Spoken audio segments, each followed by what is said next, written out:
Natti janang apayasa payanati kutu janang yam hi jana sapayasa sabe nibbana santiketi।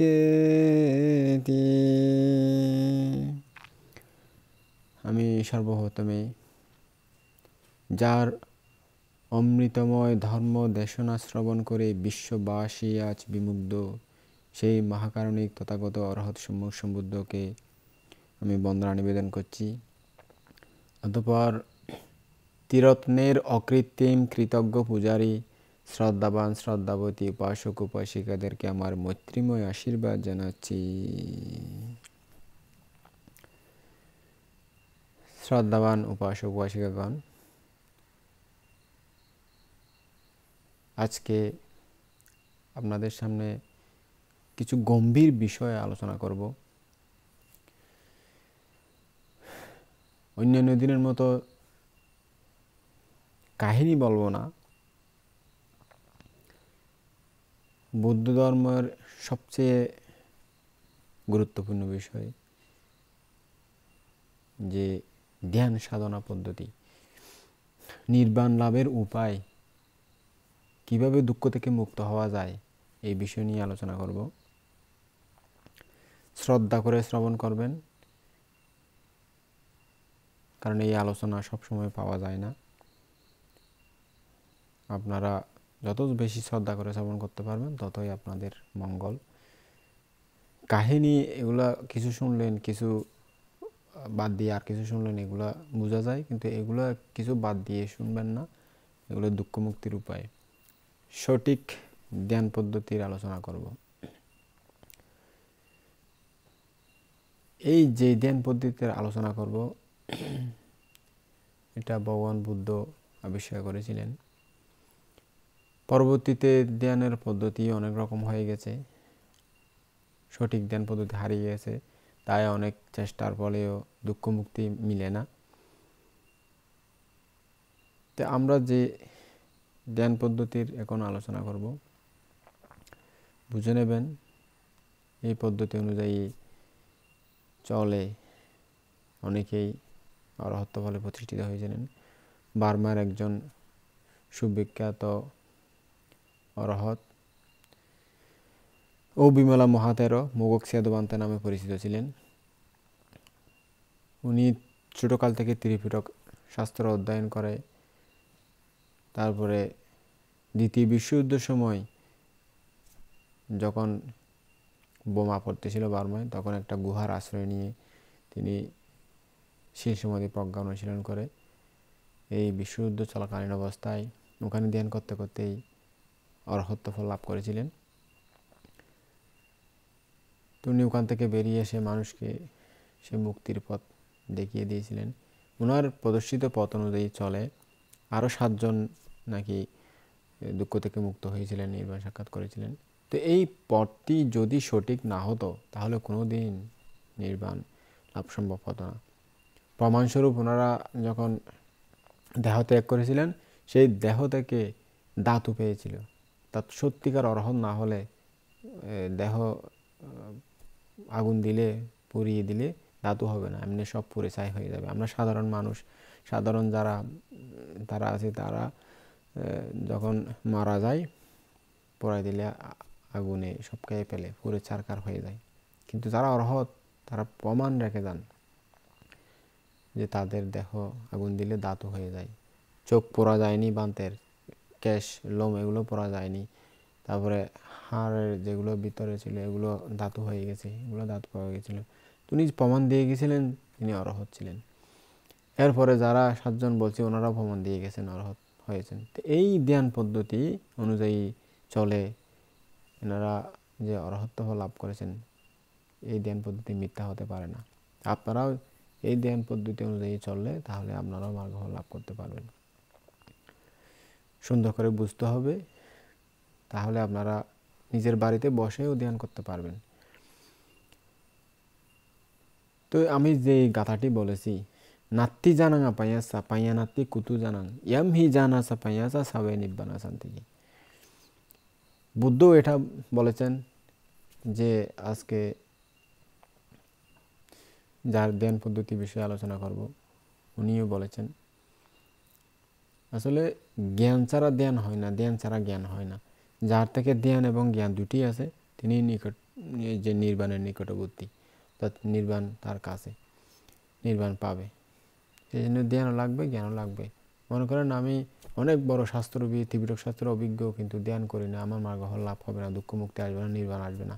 আবার যদি আমি রাত দিন ধ্যান করি, কিন্তু আমার কিভাবে ধ্যান করব, কিভাবে ধ্যান চর্চা করব, সেগুলো যদি আমি নিজে না শিখি, গুরু থেকে শিক্ষা না আনি, সারা দিন রাত বসে থাকলে কোনো জ্ঞান লাভ হবে না। তো বসে থাকা আর শাস্ত্র জ্ঞান একটা থাকলে কোনোদিন হবে না, দুটিই লাগবে, থিওরিক্যাল এবং প্র্যাকটিক্যাল, দুটি ছাড়া কোনোদিন হয় না। তো যে ধ্যান, নির্বাণ যারা চায়, নির্বাণ দুটা ধ্যানের পদ্ধতি বলা হয়, সমত ধ্যান, বিদর্শন ধ্যান। সমত ধ্যান 40 প্রকার, আর বিদর্শন ধ্যান হলো 4 প্রকার।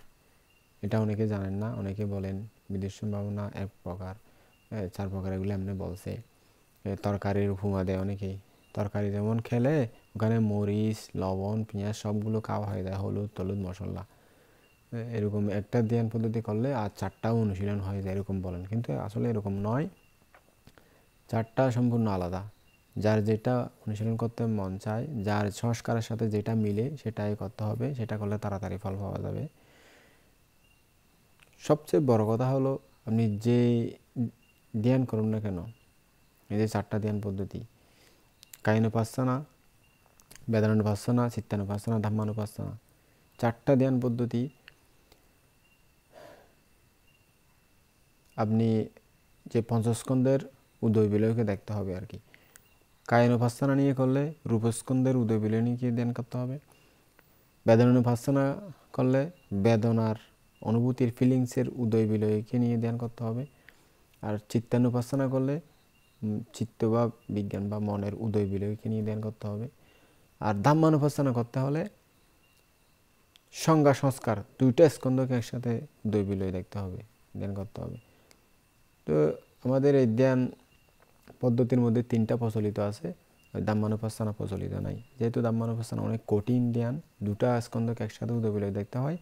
এটা বুদ্ধ সময়কালে যেগুলো পুদ্গল ছিল, উদ্ঘাটিতায়ু আর বিপঞ্চিতায়ু পুদ্গল, তারাই শুধু করত, তারাই বুঝতে পারত।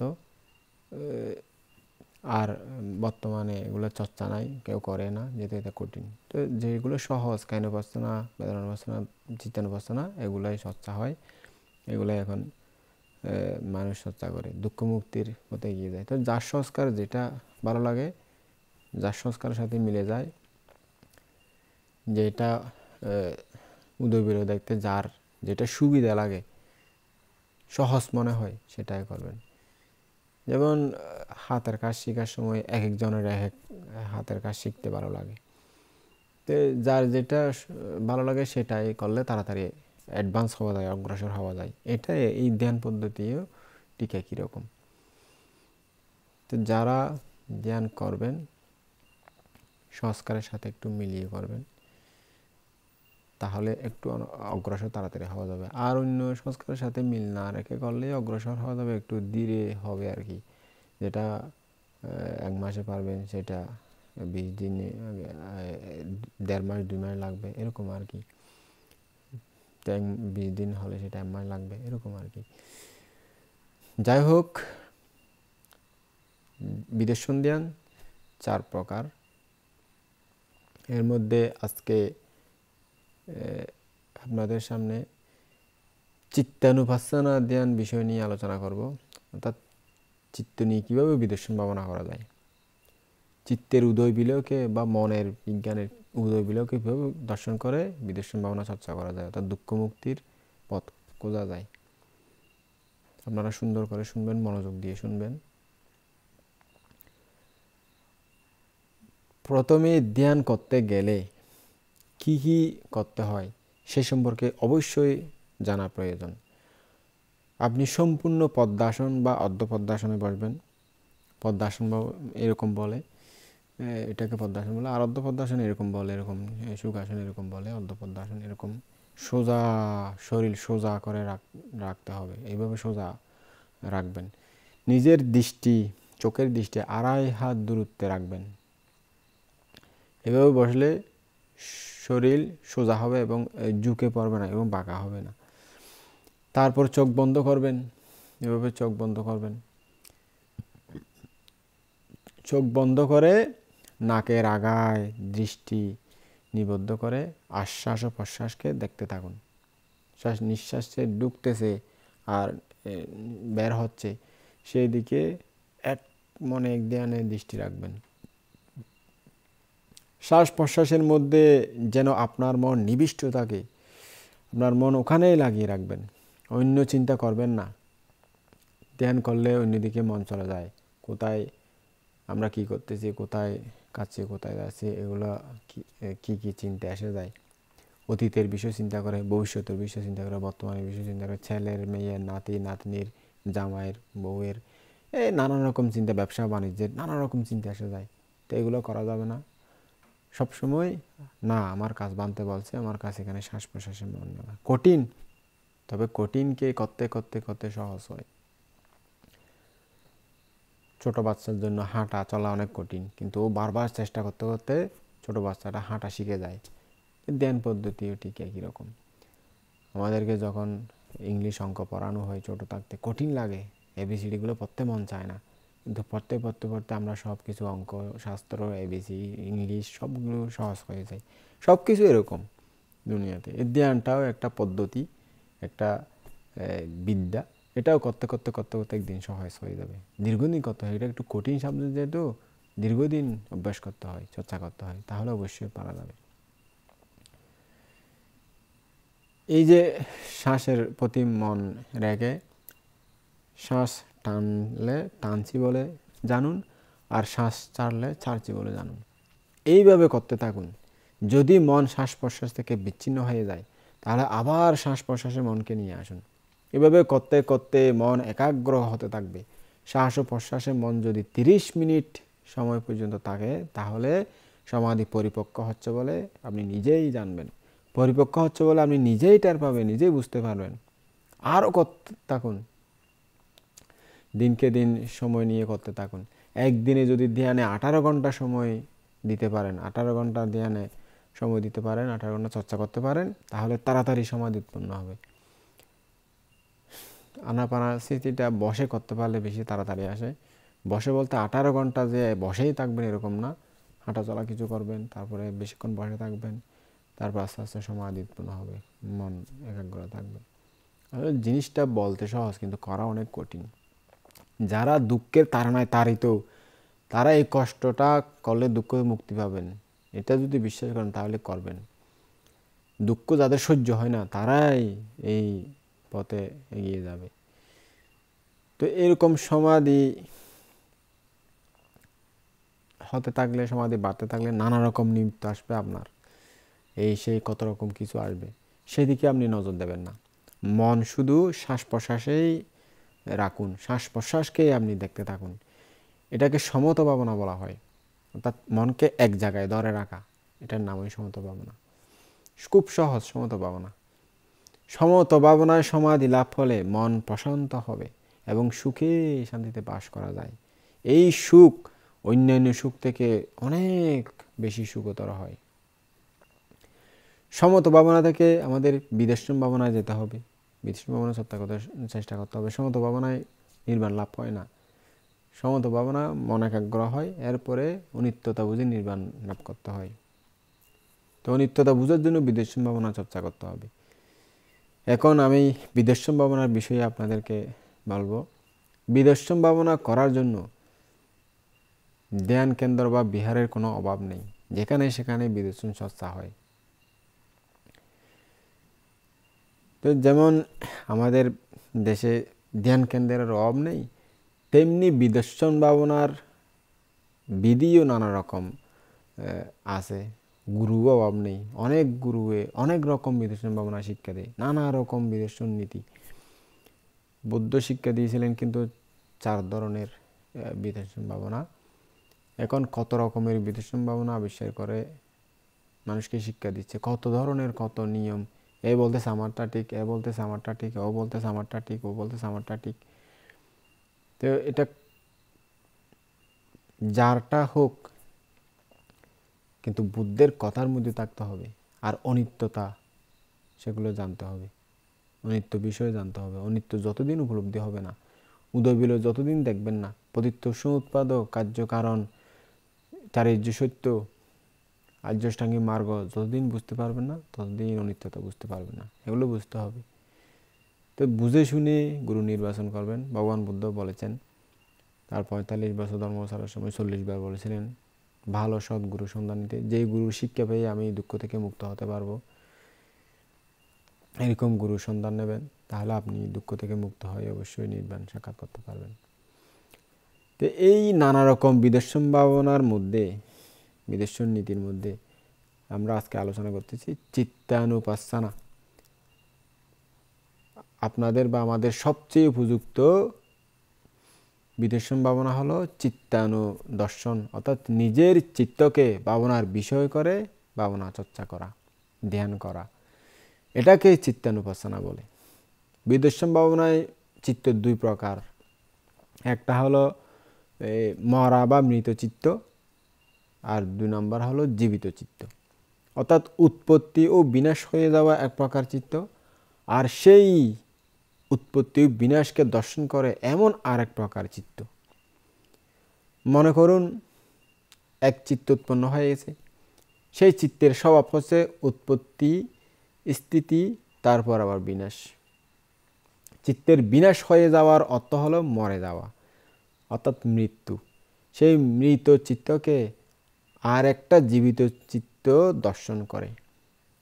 যেই জীবিত চিত্ত মৃত চিত্তকে দর্শন করে তাকে মার্গ জ্ঞান বা মার্গ সত্য বলা হয়।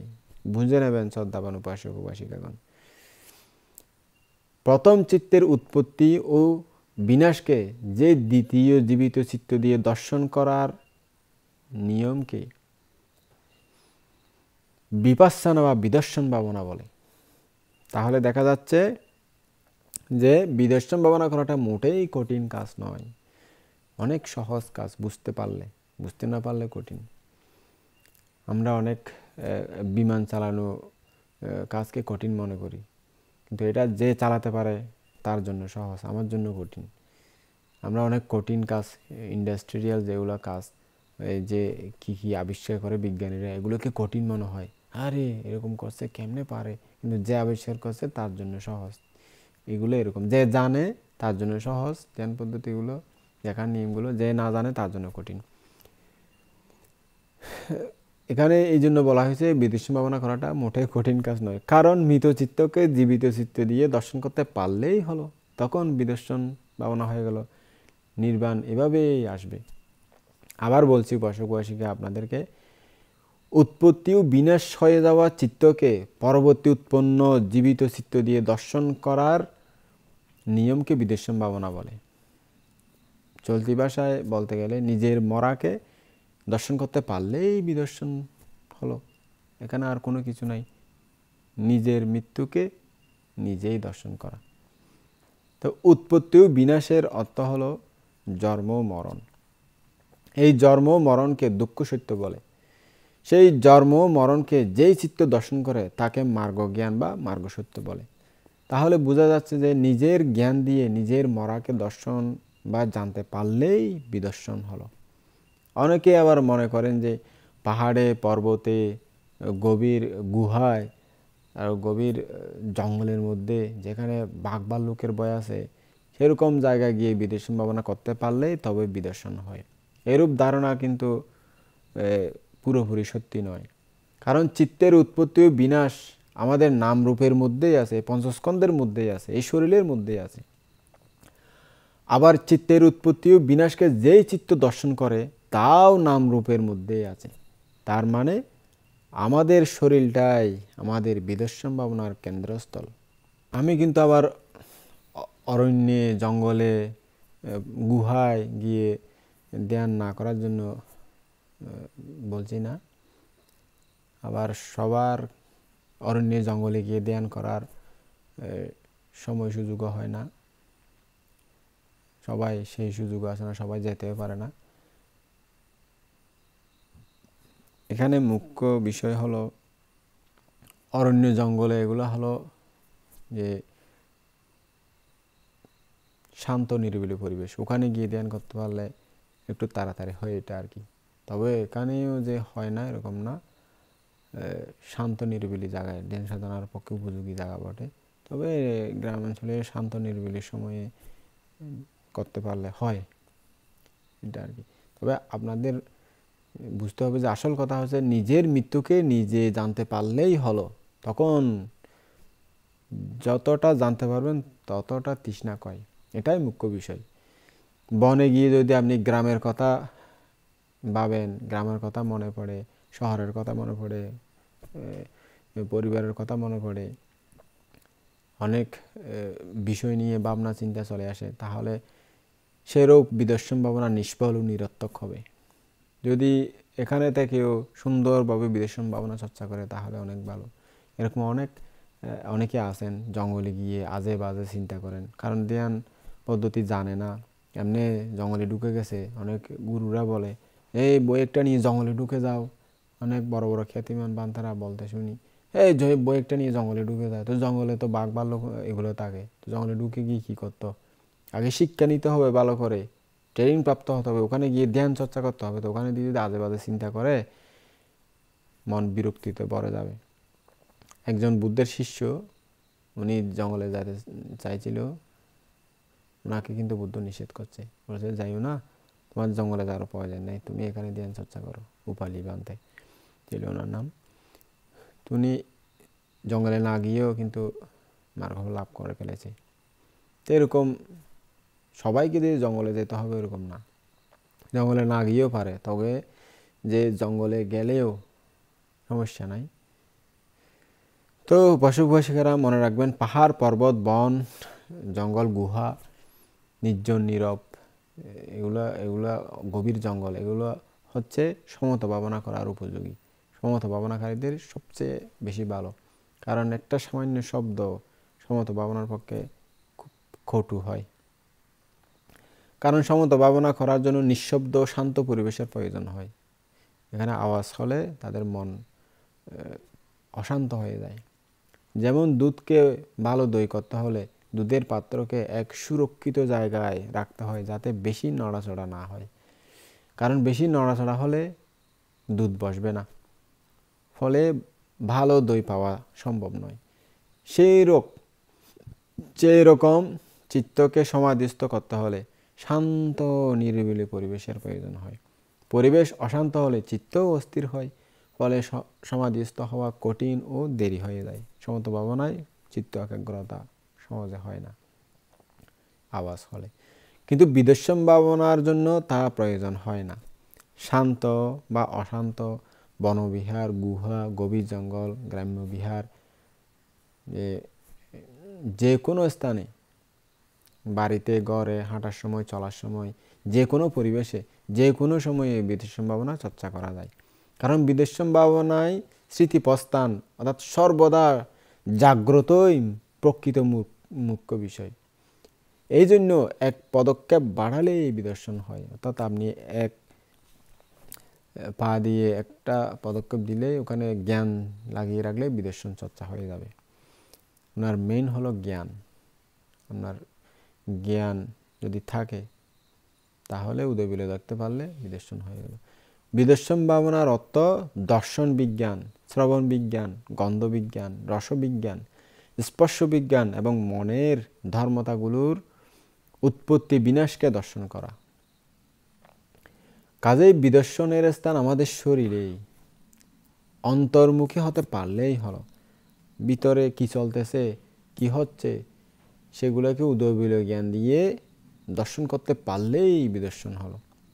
সেই জন্য যে কোনো স্থানে, যে কোনো পরিবেশে, যে কোনো সময় বিদর্শন ভাবনা চর্চা করা যায়। কাজেই বিদর্শনের জন্য গভীর জঙ্গল, পাহাড় পর্বত, অরণ্যের তেমন প্রয়োজন হয় না। আপনি ঘরে বসে বিদর্শন চর্চা করতে পারেন। তো চিত্তকে নয় বিনাশকে ভাবনা করতে হয়, বুঝবেন। অর্থাৎ চিত্তানুপাসনা, অর্থাৎ নিজের চিত্তকে নিজে ভাবনা করো। বলার অর্থ হলো নিজের চিত্তকে নিজে জানা। এখানে নিজের চিত্ত এবং নিজে জানা এই দুইটা শব্দ আছে, বুঝে নেবেন উপাসক উপাসিকা ভালো করে। অর্থাৎ দুইটা চিত্ত একে অপরকে দর্শন করার কথা বলা হয়েছে। একে অপরকে কিভাবে জানে বা দর্শন করে তা কিন্তু জটিল, একটু জটিল টাইপের কথা, কাজে একটু ভালো করে মনোযোগ দিতে হবে। যদিও এখানে চিত্ত দিয়ে দর্শন করো বলা হয়েছে, আসলে কিন্তু আপনারা দেখবেন যে যখন ভাবনাময় চিত্ত বা যে চিত্ত ভাবনা করে, সেই চিত্ত উৎপত্তির পূর্বে ভাবিত চিত্ত বা যেই চিত্তকে দেখা বা ভাবনা করা হয় তা বিনাশ হয়ে গেছে, তো তা মারা গেছে আর কি। কারণ বলাই আছে যে একা চিত্তা সামায়ুত্তা, অর্থাৎ এক সময়ে একটা চিত্তই শুধুমাত্র উৎপন্ন হতে পারে, দুইটা চিত্ত একসাথে উৎপন্ন হতে পারে না। সেজন্য নিজের চিত্তকে নিজে দর্শন করো বললেও আসলে কিন্তু চিত্তকে জানা বা দর্শন করা নয়, চিত্তের বিনাশকেই দর্শন বা জানতে হয়। তার মানে ভাবনার বিষয় চিত্ত হচ্ছে বিনাশ এবং ভাবনাময় চিত্ত বা জ্ঞান হচ্ছে মার্গ। এভাবে দুটো মিলে যাবে। বিষয়টা কিন্তু খুবই দুর্বোধ্য হলেও চিন্তা করলে একটু বুঝতে পারবেন, বুঝতে না পারলে জিজ্ঞেস করতে পারবেন, বানতে এটা বুঝতে পারছি না, এটা বুঝতে পারছি না। তাহলে দুঃখ মুক্তির জন্য যারা খুবই আগ্রহী তারা জিজ্ঞেস করলে বুঝিয়ে দেওয়া হবে। তা আসল বিদেশ সম্ভাবনা কি শুনুন, আবার আপনাদেরকে মনে করে দিচ্ছি উপাসক উপাসিকাগণ, চিত্তকে নয় চিত্তের বিনাশকে দর্শন করতে হয়। যখন আমরা সাবধানে ধ্যান করার সময় চিত্তের উপর নজর রাখি, তখন দেখতে পাবো যে বাজারের কথা ভাবতে ভাবতে হঠাৎ ঘরের কথা উঠে আসে, তারপরে কোথায় স্কুলের কথা উঠে আসে, বিয়ের কথা, নাতির কথা, পুতির কথা, অমুক কথা, সমুক কথা, এরকম নানা রকম একটার পর একটা চিত্ত উৎপন্ন হতেই থাকে। অর্থাৎ তার মানে বাজারের চিত্ত উৎপন্ন হয়ে বিনাশ হয়ে গেছে, তারপর গড়ের চিত্ত উৎপন্ন হয়, তারপরে অন্যান্য এগুলো একটার পর একটা চিত্ত উৎপন্ন হতেই থাকে। এই গড়ের চিত্ত বিনাশে আবার অন্য বিষয়ের কথা উঠে আসতেছে। এইভাবে এক একটি নিত্য নতুন চিত্ত উৎপন্ন বিনাশ, উৎপত্তি ও বিনাশ অনবরত আবহমান জন্ম থেকে মৃত্যু এবং জন্ম জন্মান্তর, যে যতদিন এবার লাভ করতে না পারে ততদিন চলতেই থাকবে, উৎপন্ন হতেই থাকবে, প্রবাহমান সমুদ্রের পানির মতো চলতেই থাকবে, চলতেই থাকবে, চলতেই থাকবে। এই প্রবাহকে ধ্যানপূর্বক দেখলে দেখতে পাবেন উৎপত্তি ও বিনাশ। অর্থাৎ এই ছিল, এই নেই। মনের এই স্বভাবকে জানাই বিদর্শনের লক্ষ্য। শুধুমাত্র উৎপত্তিকে ভাবনা করতে থাকলে শাশ্বত দৃষ্টি দূর হবে না, কারণ সে বিনাশকে দেখতে পায় না বলে। অজর অমরতাকে ভাবনা করলে বিনাশকে দেখা যায় না, ফলে শাশ্বত দৃষ্টি ক্ষয় হয় না। ক্ষয় দর্শন না হলে বিদর্শন ভাবনা সম্পূর্ণ হলো না। কাজেই চিত্তের বিনাশকে জীবিত চিত্ত দিয়ে দর্শন করতে পারলেই তবেই বিদর্শন হবে। খুব সুন্দর করে মনে রাখবেন, ভালো করে বুঝে নেবেন উপাসক উপাসিকা। যদি কেউ চিত্তানুপাসনা ধ্যান বা চিত্তানুদর্শন, অর্থাৎ চিত্তকে দর্শন করতে বলা হয়েছে বলে প্রত্যেক চিত্তের উৎপত্তিকে শুধু বিদর্শন ভাবনা করতে থাকেন, তাহলে বুঝতে হবে যে তার বিদর্শন ভাবনার জ্ঞান এখনও পরিপক্ক হয়নি, বুঝতে পারেনি সে ধ্যান ভালো করে, তার অথবা গুরুর বিদর্শন জ্ঞান সম্বন্ধে অসম্পূর্ণ রয়ে গেছে বলে বুঝতে হবে। চিত্তের স্বভাব বা ধর্ম হচ্ছে এক চিত্তের স্থিতিকালীন অন্য আরেকটা চিত্ত সেখানে উৎপন্ন হতে পারে না। প্রথম চিত্তের বিনাশ, দ্বিতীয় চিত্তের উৎপত্তি। বিনাশ হয়ে যাওয়া চিত্তকে উৎপন্ন চিত্ত দিয়ে দর্শন করাকেই বিদর্শন ভাবনা বলে। মনে রাখতে হবে যে পূর্ব চিত্ত বিনাশ ছাড়া পরবর্তী চিত্ত উৎপন্ন হতে পারে না, কারণ বিনাশ ব্যতীত উৎপত্তির সুযোগ হয় না। কারণ জায়গা একটা, সেখানে আপনি একটা না গেলে কীভাবে আরেকটা উঠবে। ওই যে কতগুলো খেলা আছে, একটা কুটি মনে করেন, কুটি দিয়ে চলতে হয় আর কি। তো একজন চলে গেলে আরেকজন ওই কুটিতে পা রাখতে পারে, দুইজন তো রাখতে পারে না, ওইরকম আর কি বিষয়টা।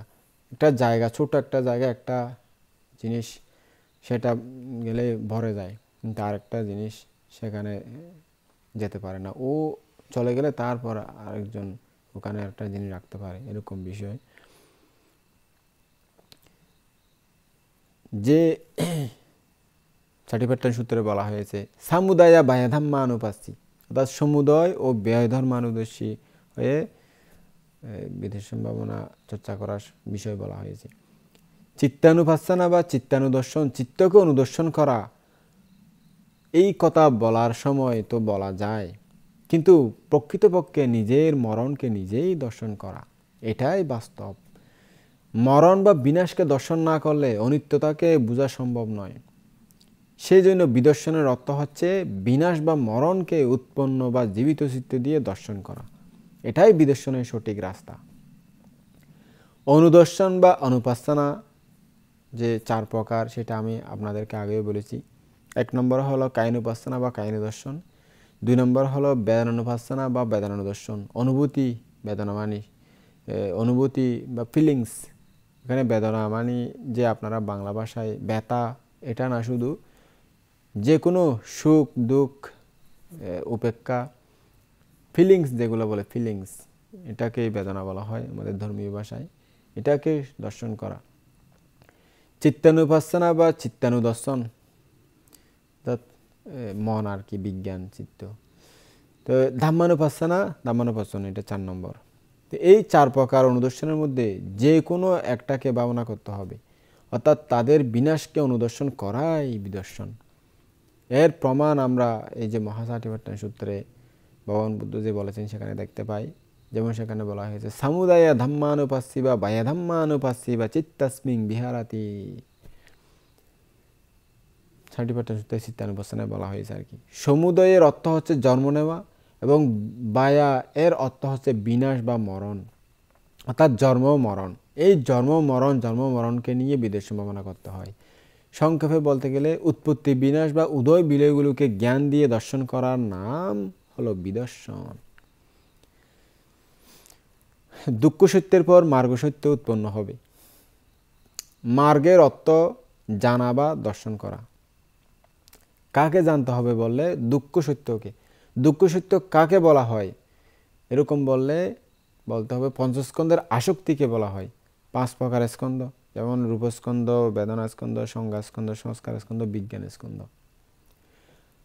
আবার রূপস্কন্ধের 4 ভাগে ভাগ করা হয়েছে, যেমন পাটাবি, আপ, তেজ, বায়ু, অন্যগুলো হচ্ছে চিত্ত।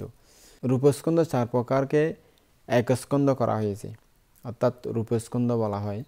আবার মন বা চিত্তকেও 4 ভাগে ভাগ করা হয়েছে, অর্থাৎ বেদনা স্কন্ধ, সংজ্ঞা স্কন্ধ, সংস্কার স্কন্ধ, বিজ্ঞান স্কন্ধ। চিত্তের এই 4 ভাগকে নাম দেওয়া হয়েছে নাম স্কন্ধ, তার নাম স্কন্ধের ভিতরে এগুলা থাকে। তাহলে বোঝা যাচ্ছে যে রূপ 4 প্রকার আর নাম 4 প্রকার একত্রিত হয়ে আমাদের এই শরীর গঠিত। এই পুরাটাই আমাদের এই শরীরটা, এখানে আর কিছু নাই। এই পঞ্চস্কন্ধকে আমরা মানুষ, গরু, ছাগল, হাতি, ঘোড়া, পিঁপড়া, মাছি, এই সব নাম দিয়েছি যাতে আমরা চিনতে পারি, একটা চিনার পরিচিতির জন্য নাম দিয়েছি। এই পঞ্চস্কন্ধকে দুঃখ সত্য বলা হয়েছে আমাদের এই বৌদ্ধ ধর্মে। এই পঞ্চস্কন্ধই উৎপত্তি ও বিনাশ হয়। পঞ্চস্কন্ধের উৎপত্তি ও বিনাশকে দুঃখ আর্য সত্য বলে। পঞ্চস্কন্ধের যে কোনো একটা উৎপন্ন ও বিনাশ হবে, তাকে জানতে পারলে তাকে বলা হয় দুঃখ সত্য দর্শন। এই দুঃখ সত্যের উৎপত্তি ও বিনাশকে যেই জ্ঞান দর্শন করে তাকে বলা হয় মার্গ সত্য বা মার্গ জ্ঞান। সেই জন্য দুঃখ সত্যের পর মার্গ জ্ঞান বা মার্গ সত্যকে নিযুক্ত করতে হয়, অর্থাৎ দুঃখ সত্যের অনিত্যতাকে মার্গ সত্য দ্বারা জানা বা দর্শন করা। বিদর্শন জ্ঞান থেকে কিভাবে মার্গ জ্ঞানে যেতে হয়? নিজের চরিত ও স্বভাবগুলোকে প্রথমে আপনি ধরার চেষ্টা করুন। নিজে কি লোভ চরিতের, নাকি দেশ চরিতের, নাকি মোহ চরিত্রের? নিজের স্বভাব অনুসারে উপযুক্ত ধ্যান বিষয় বা কর্মস্থান নির্বাচন করেন নেওয়া উচিত, তাহলে সফলতা তাড়াতাড়ি আসে। যেমন কায়নোপাসনা বা কায়নোদর্শন উপযুক্ত মনে করলে কায়নোদর্শন ভাবনা করুন। এভাবে বেদনা দর্শন, চিত্তানুদর্শন, ধাম্মানুদর্শন যে কোনো একটাকে উপযুক্ত মনে করলে ভাবনা করতে পারেন। বিশেষ কথা হচ্ছে এদের বিনাশকে দেখতে থাকুন, কারণ উৎপত্তি দর্শন করে বিনাশকে দর্শন না করলে প্রকৃত বিদর্শন ভাবনা কোনোদিনও হবে না, দুঃখমুক্ত হবে না, নির্বাণও লাভ করতে পারবেন না। বিনাশকে বারবার দর্শন করতে থাকুন। এভাবে নিরবচ্ছিন্নভাবে বারবার বিদর্শন ভাবনা করতে থাকলে অবশেষে দেখতে পাবেন যে শরীরের মধ্যে যেন বিদ্যুৎ চমকানোর মতো জিমিক জিমিক করে এই আছে এই নেই প্রতিনিয়ত পরিবর্তন হচ্ছে, অনিত্যতা হচ্ছে। এই যে অস্থিরতা, চঞ্চলতা, পরিবর্তনশীলতাগুলো প্রতি মুহূর্তে ঘটতেছে, ক্ষণে ক্ষণে ঘটতেছে, এইগুলোকে অনিত্য বলে। এই অনিত্যতাকে দর্শন উপলব্ধি করার জন্য এই বিদর্শন ভাবনা চর্চা করতে হয়। নিরবচ্ছিন্নভাবে ভাবনার ফলে বিদর্শন জ্ঞান পরিপক্ক হয়ে আসবে। যতই পরিপক্ক হবে ততই অনিত্যতা স্পষ্ট হয়ে আসবে এবং তাতে সমাধিও বাড়বে। আর হাতছাড়া করবেন না, অনবরত করতে থাকুন। অনিত্যতা স্পষ্ট থেকে সুস্পষ্ট হয়ে আসবে। যে আয়না যখন গোলা থাকে তখন যতই পরিষ্কার হয় ততই চেহারাটা ভালো করে দেখা যায়, যতই পরিষ্কার হয় ততই ভালো করে স্পষ্টভাবে চেহারাটা দেখা যায়। আমাদের চিত্তও এই আয়নার মতো। যতই আমরা ভাবনা ধ্যান চর্চা করব তত আমাদের এই মন যে ফ্রেশ হতে থাকবে। তখন আমরা যে ধুলি, ময়লা, বালু, কণা এগুলো যখন দূর হয়ে যাবে তখন আমাদের অনিত্যতাগুলো স্পষ্টভাবে বুঝতে পারবো। এখন আমরা ধুলি ময়লা দিয়ে আয়নাটা ভরপুর, ওখানে দেখলে চেহারা দেখা না, ঝিলিক মিলিক এরকমভাবে ময়লাগুলো পরিষ্কার করলে চেহারা ভালো করে দেখা যাবে। এরকম যতই চর্চা করব ততই পরিষ্কার হবে, ততই স্পষ্ট থেকে সুস্পষ্টভাবে দেখা যাবে। ভগবান বুদ্ধের কথা মতে বলা যায়, পারিপাক্কা কামে নেওয়া পারিভাবিতা ভাবনা পারিসাজ্জান্তি সাংকারে পাক্কান্দাতে আশঙ্কাতে। সাধু সাধু দেন উপাসক উপাসিকা, একটা বুদ্ধের বাণী। এখানে বলা হয়েছে অর্থাৎ এইভাবে ক্রমপর্যায়ে পরিভাবিত বিদর্শন ভাবনার জ্ঞান পরিপক্ক হয়ে আসবে এবং তার সংস্কার ধর্মকে ত্যাগ করতে থাকবে। অন্তিমে সেই বিদর্শন জ্ঞান সংস্কার ধর্মসমূহকে পরিত্যাগ করে অসংস্কৃত ধর্মে অর্থাৎ নির্বাণে প্রবেশ করবে। যখন বিদর্শন জ্ঞান উৎপত্তি ও বিনাশকে উপলব্ধি করতে থাকে তখন তাকে লৌকিক বিদর্শন জ্ঞান বলে এবং সেটা পরিপক্ক হয়ে উৎপত্তি ও বিনাশের অন্ত অর্থাৎ নিরোধ সত্যকে দর্শন করে তখন তাকে লোকোত্তর মার্গ বলে। এইভাবে লৌকিক বিদর্শন মার্গ থেকে লোকোত্তর বিদর্শন মার্গে প্রবেশ করবে অর্থাৎ নিরোধ সত্যকে দর্শন করবে। তার মানে হলো দুঃখ নিরোধা নিব্বানাং, অর্থাৎ দুঃখ নিরোধেই নির্বাণ। দুঃখ না থাকলে সুখ আসবে, সেই জন্য নির্বাণকে পরম সুখ বলা হয়েছে।